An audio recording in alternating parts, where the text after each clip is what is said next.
Mình sang điện tử đây. Hôm nay mình sẽ gọi là làm một cái máy khoan cầm tay bằng motor DC. Đây là motor 550, điện áp hoạt động là từ 6 đến 12V. Motor này là rất là gọi là tiện nhất để mà sử dụng hơn con 775. Thì 775 phải dùng 12 đến 24V. Cái này dùng nguồn 9V cũng hoạt động được rồi. Ắc quy 6V cũng dùng được. Đây, đầu tiên nó cần một cái động cơ như này ha, một cái nút nhấn để khi chúng ta làm ta nhấn nó sẽ tốt hơn. Đây một số vòng của nó, khi nào cần khoan ta nhấn. Một cái ống đủ dài, cái này làm lấy từ cái đèn pin cũ. Nếu các bạn không có đèn pin thì hãy ra ngoài mua cái ống nhựa, ống dẫn nước, nó rẻ thôi, vài ngàn thôi, mua 1 mét về bạn dùng luôn. Sau này có làm máy cắt gì đó cụ làm cũng được ha, hoặc là lấy trong cái này là trong cái đèn cũ của mình nè, sẵn có mình lấy luôn, có sẵn có lỗ sẵn nữa. Đây, cái hồi mình nhét cái công tắc vào đây, công tắc vào ha. Đó, rất là tiện. Rồi nếu bạn nào không có chỗ mà để mua ống nước thì có thể dùng đèn như mình ha, hoặc là kiếm cái đèn bằng nhựa cũng được. Chúng ta cắt ra cho nó như cái trụ như này. Đây. Đó. Rồi sẽ gắn vô như này ha. Đó, vừa luôn, đặc biệt là nó vừa motor luôn, rất là tiện, không cần phải chêm như hay là mua cái nắp đậy gì nữa. Đây ha, tiện không, vừa motor luôn nè, mình dọn mạnh xuống là nó vừa luôn á. Tiếp theo nó sẽ cần là một vài đoạn dây điện để chúng ta đấu nối ha. Bạn nên dùng dây loại phản này, to xíu, đừng dùng nhỏ quá dễ cháy. Rồi cái đặc biệt nó cần nữa, đây, đó chính là mũi khoan và kẹp khoan, hay là một cái kẹp khoan, bạn thấy ha, kẹp khoan đây đó. Kẹp này là kẹp cái trục của động cơ này, vừa luôn đó. Có một cái lục lăng hay để chúng ta gắn vào cho nó chắc đó.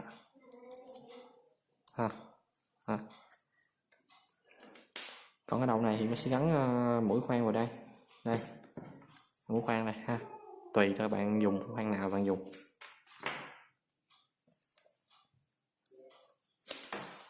Rồi đầu tiên mình sẽ hàn dây điện vào đây trước, hàn vào đây đó.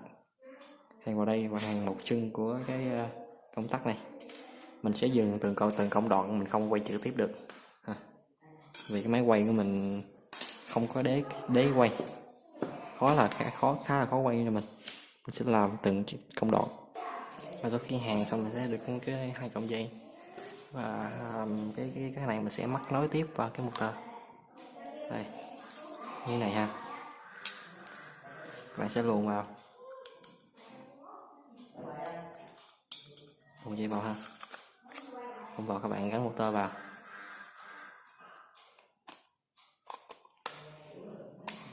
Này vừa luôn, rất là hay, rất là tốt, khỏe cho mình, không cần phải chêm hay là keo gì cả. Đây mình gắn vừa luôn mà ta. Đó. Nó vô rồi. Nó vừa luôn không? Đó. Căn lúc này mà chỉ cần mình đập vào sẽ dính chặt lại. Chặt cái này. Chặt cái này. Đây thì bạn sẽ cần móc cái cọng dây điện này ra để cho nhíp. Rồi bạn thấy dùng tay bạn đẩy vô cũng được. Đây, đẩy như này ha. Đẩy cái cọng này ra đây. Đó, rồi. Thì cọng này sẽ hàn một chân vào công tắc đây, chứ còn lại mình cho nó đi tiếp, còn lại mình sẽ cho nó ra vào đây tiếp luôn ha. Sẽ luồn tiếp tục như đây, mình đã có cái máy khoan này đó, sẽ làm như vậy ha. Định xong như vậy được, mình dùng keo silicon, keo nến, mình bắn là cho nó cứng hơn thêm luôn. Đây rất là cứng, hàng không sợ, vô thụt ra đây, bắn cho mấy cái lỗ luôn đây. Ha, khi kêu nến á các bạn cứ dùng nó thôi. Đây bên trong này tối không thấy được đâu đó, bên trong rồi. Thì công đoạn tiếp theo của mình nè, đầu tiên sẽ thử coi nó quay không.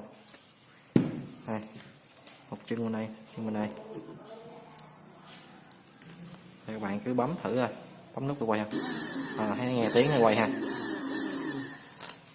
Mình sẽ nói về điện thêm, nó dài rồi, dễ dàng thao tác. Đây là hơi ngắn rồi. Đây mình định chỉ là làm thêm một cái sắt cắm đây nè, mình cắm nó điện luôn. Mình nghĩ thôi, nối dây cho nó dễ.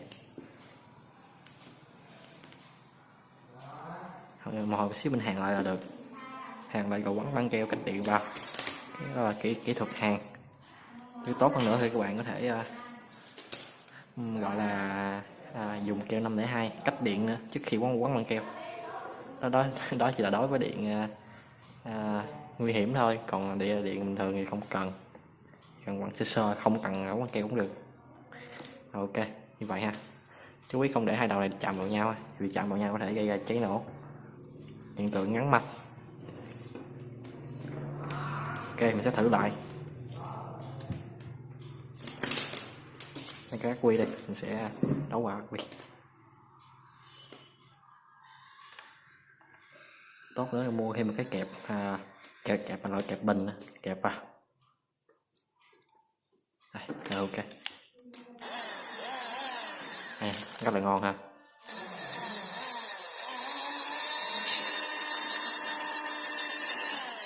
Nghe tiếng rất là ghê đúng không?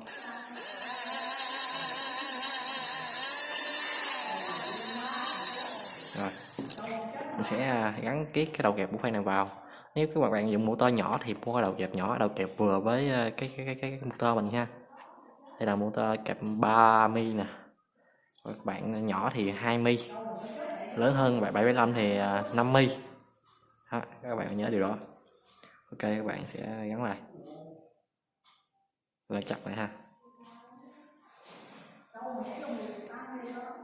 Rồi xong.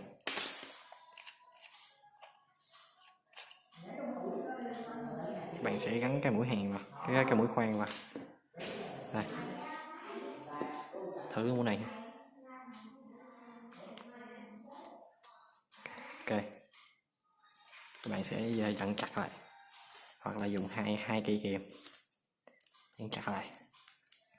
Thử cho nó quay đúng chiều này nha, quay đúng cái chiều khoan vào, chiều này nè, từ đây chiều này chiều ngược kim đồng hồ,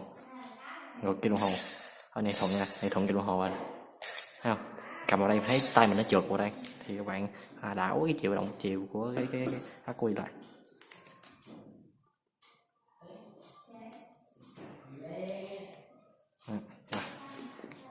Ok là ok nè. Đi chiều này.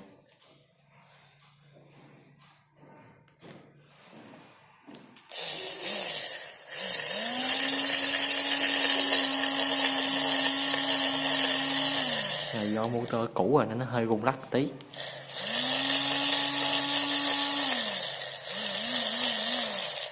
Em sẽ mở ra mình gắn cho nó sát vào luôn, cho đỡ rung. Này rồi hơi bị rung một tí thôi, do motor cũ rồi. Làm trước mà làm máy cắt cỏ cho dưới nó. Đây, sát hết được tới đây hết sát được rồi.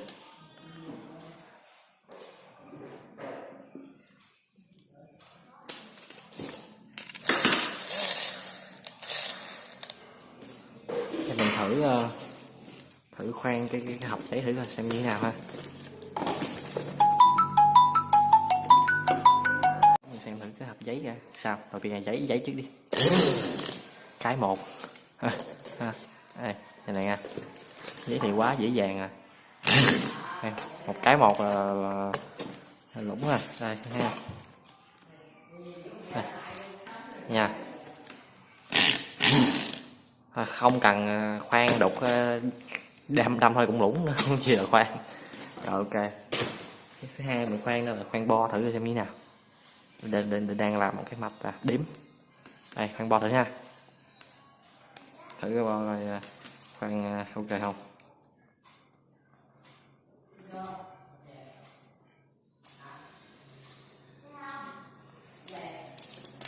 Phải để dưới đây trơn quá, bạn phải để kiếm gì trong chim vào nó không có ấy nha. Cái này ức chế thiệt.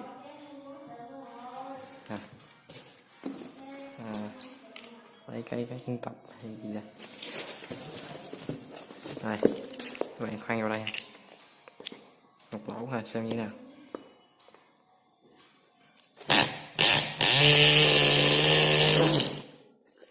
Đây ha, lỗ rất là to đây.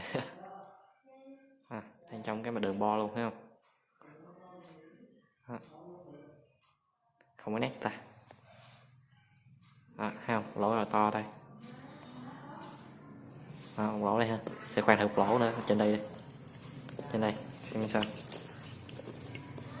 Thử lỗ đấy ha. Trời.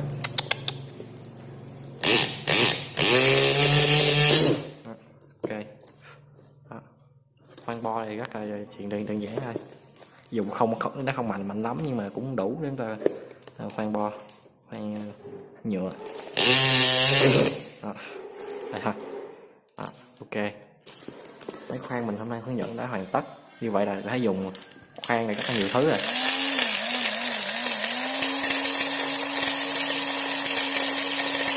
Hơi rung nè, thấy hơi rung, đấy hơi kêu. Chắc mình hồi sẽ tra nhớt vào cho nó trơn trượt ha. Ok, để mình đây kết thúc. Bạn thấy hay like subscribe kênh giúp mình. Máy khoan như mình tự chế có 102 dùng cái thân của đèn.